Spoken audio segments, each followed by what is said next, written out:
তো রাসূলগণ আপনাকে রীতিনীতি নিয়ে বলেন, সমাজ পরিবর্তন নিয়ে বলেন, তাই না? রাজনীতিবিদরাও কি কখনো কখনো সমাজ পরিবর্তন নিয়ে কথা বলেন? অবশ্যই।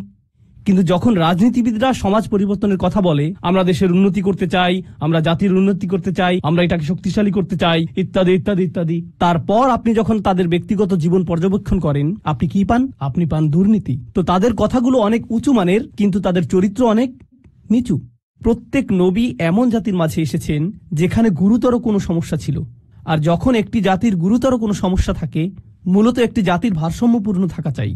কিন্তু যখন তারা কোনো অপরাধ সংঘটিত করে, তখন তারা ভারসাম্য হারাতে থাকে, আর ভারসাম্যহীনতা খারাপ হতেই থাকে হতেই থাকে হতেই থাকে। এটা এমন অবস্থায় পৌঁছে যখন গোটা জাতিটা ভেঙে ছিন্ন ভিন্ন হওয়ার উপক্রম হয়। আর রাসূলের কাজ হলো তাদেরকে সেই ভারসাম্যহীনতা থেকে টেনে তোলা এবং আবারও সঠিক অবস্থানে নিয়ে আসা। বুঝতে পারছেন? কিন্তু যখন একটি ভারসাম্যহীনতা জনপ্রিয় হয়ে যায়, সকলে এটা করতে থাকে, সকলেই এতে অভ্যস্ত হয়ে যায়, আর এটা উদযাপনের বিষয়ে পরিণত হয়, এটাই ফ্যাশনে পরিণত হয়, তখন এটার বিরুদ্ধে বলা কি সহজ?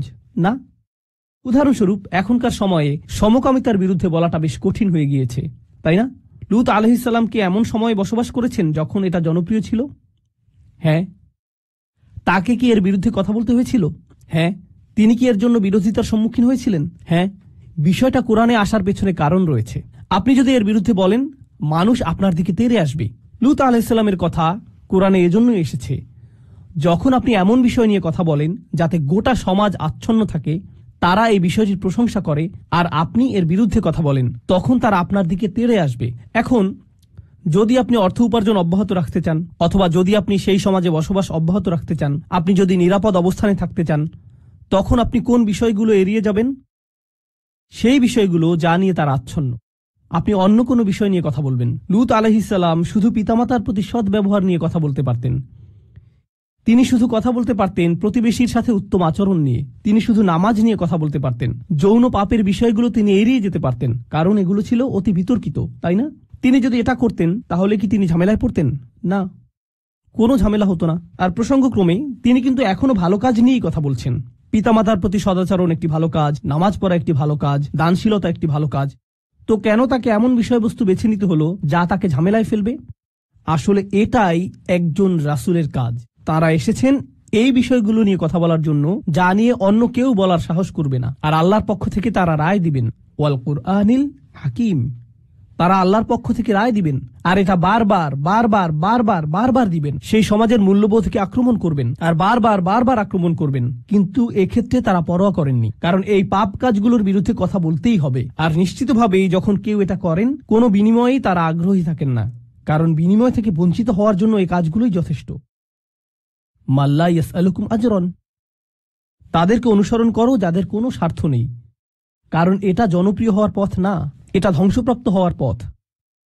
ওয়াহুম মুহতাদুন, তারা তাদের ব্যক্তিগত জীবনে সুপথ প্রাপ্ত, সৎ পথের প্রতি অঙ্গীকারবদ্ধ। এখন বিষয়টি বুঝুন, সৎ পথের প্রতি অঙ্গীকারবদ্ধ। রাসূলগণ ছিলেন বক্তা, কিন্তু বক্তা আর কারা আছেন? আপনারা কি সমাজের অন্য বক্তাদের কথা বলতে পারেন? স্কলাররা? ইসলামী পরিবেশের বাইরের কথা বলছি। রাজনীতিবিদরা হলেন বক্তা, তাই না? ঠিক আছে। তো রাসূলগণ আপনাকে রীতিনীতি নিয়ে বলেন, সমাজ পরিবর্তন নিয়ে বলেন, তাই না? রাজনীতিবিদরাও কি কখনো কখনো সমাজ পরিবর্তন নিয়ে কথা বলেন? অবশ্যই। কিন্তু যখন রাজনীতিবিদরা সমাজ পরিবর্তনের কথা বলে, আমরা দেশের উন্নতি করতে চাই, আমরা জাতির উন্নতি করতে চাই, আমরা এটাকে শক্তিশালী করতে চাই, ইত্যাদি ইত্যাদি ইত্যাদি, তারপর আপনি যখন তাদের ব্যক্তিগত জীবন পর্যবেক্ষণ করেন, আপনি কি পান? আপনি পান দুর্নীতি। তো তাদের কথাগুলো অনেক উঁচু মানের, কিন্তু তাদের চরিত্র অনেক নিচু। আর প্রসঙ্গক্রমে আপনি দেখেন যে তারা উঁচু মানের জিনিসগুলো নিয়ে কথা বলে এজন্য যে তারা ক্ষমতা চায়, তারা মন্ত্রী হতে চায়, তারা বিনিময় চায়, তারা কোনো কিছুর প্রতি লালায়িত। যখন নবীরা কথা বলেন, তারা কি চান? তারা শুধু চান ন্যায় বিচার, তারা শুধু চান সত্য, আপনার কাছ থেকে কোনো বিনিময় চান না। আর উপরন্তু আপনি যদি নবীদের ব্যক্তিগত জীবনের দিকে লক্ষ্য করেন, তারা সর্বদাই সঠিক পথের প্রতি অঙ্গীকারবদ্ধ ছিলেন। ওয়াহুম মুহতাদুন, তো বাণীটি নিখুঁত এবং বাণী বাহকও নির্ভেজাল। এই ধারণাটি কি আগেও শেখানো হয়েছিল? হ্যাঁ, ইন্নাকা লামিনাল মুরসালিন আলা সিরাতিম মুস্তাকিম। আরেকবার পুনরালোচনা, কোরআন এরকমটাই করে, আয়াতগুলো পরস্পর সম্পর্কযুক্ত। এখন পরের আয়াতে অর্থাৎ আমার কি সমস্যা হয়েছে, সেই মানুষটি এখনো কথা বলছেন, সেই রজুল, সেই আদর্শ ব্যক্তি, আল্লাহর ইচ্ছায় যার নাম আমরা কোনো একদিন জান্নাতে জানতে পারবো। তিনি বলেছেন, আমার কি সমস্যা হয়েছে, লা আবুদুল্লাযী ফাতারানি, আমি কি সেই সত্তার উপাসনা করব না যিনি অস্তিত্বহীন অবস্থা থেকে আমাকে গড়েছেন, ওয়া ইলাইহি তুরজাউন, আর তোমাদের সকলকে তারই কাছে ফিরিয়ে নেওয়া হবে। এখন মালি, In Arabic we say وما لي لا أفعل التي شأنها أن يوردها المتكلم في رد على من أنكر عليه فعلا.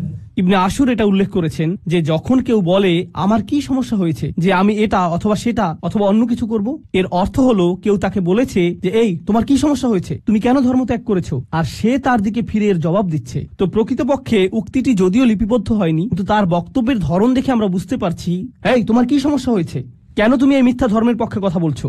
আর তিনি তার দিকে ফিরে বলছেন, আমার এমন কি হয়েছে যে আমি তার উপাসনা করব না যিনি আমাকে সৃষ্টি করেছেন, আর তোমাদের সকলকেও তার কাছে ফিরিয়ে নেওয়া হবে।